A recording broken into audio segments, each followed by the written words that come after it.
Okay. CISA froze all election security activities, and DHS cut all funding for LSAC, Election Infrastructure Information Sharing and Analysis Center. But hold on. Why? I thought he said the elections were rigged. Why would you take away the election security if the elections were rigged? Do you guys understand that we keep buying this man's bullshit? And the problem is there's a feeling in the country that we don't have any way to fight back, right?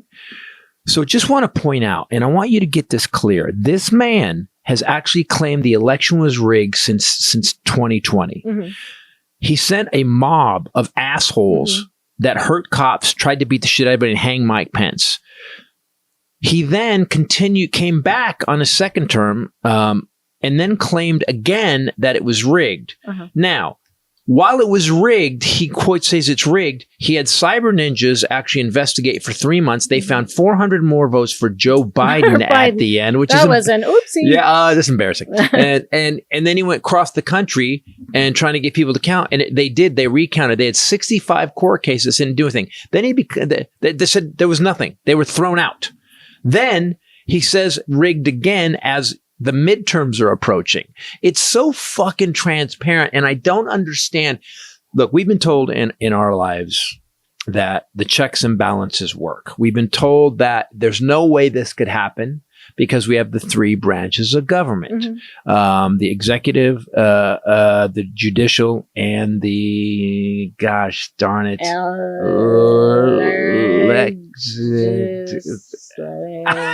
what is it? The judicial? Judicial. You always sound drunk. You say judicial. Judicial, executive, and legislative branches. Now, the legislative branch, the Supreme Court, is so far up his butt. I can actually only. That's judicial. Right, judicial branch. Right, the legislative is Congress. Congress is so far up his butt.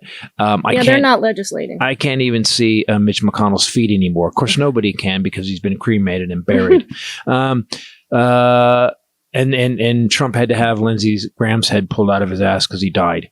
That being said, then you've got the judicial branch that basically, again, there's a lot of people in Trump's ass right now.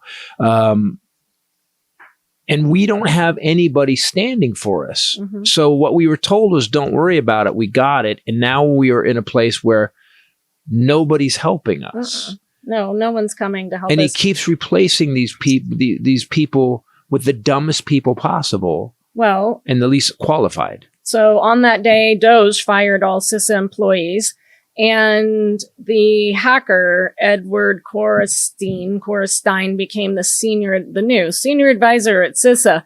The 21-year-old kid, is that the kid? He's a hacker. He has since left, and he's now at our Social Security Administration. Nothing to fear there.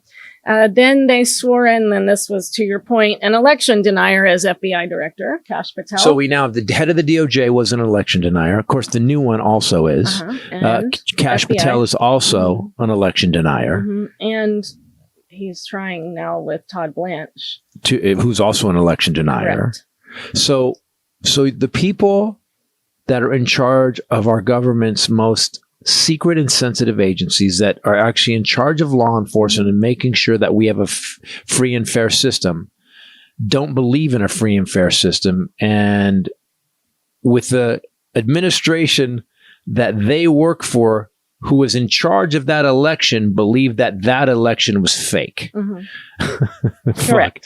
Fuck, we're dumb. He then signed an executive order targeting the law firm Covington and Burling. They were the ones that assisted Special Counsel Jack Smith in investigating January 6th. He then put out a statement of interest in a habeas petition challenging the incarceration of Tina Peters, if you remember Colorado. The election clerk. She was convicted in state court of 4 felonies, sentenced to prison for granting unauthorized access to the voting equipment. But let's stop and see what she did. This woman gave people unauthorized access to voting equipment that counted votes. And this is Trump's administration. She got arrested, she got convicted, she got put in jail, and then Trump pardoned her. Correct. Now, if you're worried about election security, why would you pardon the person who was fucking with election security? He attempted to pardon her state conviction, but he does not have that authority. She's still in jail?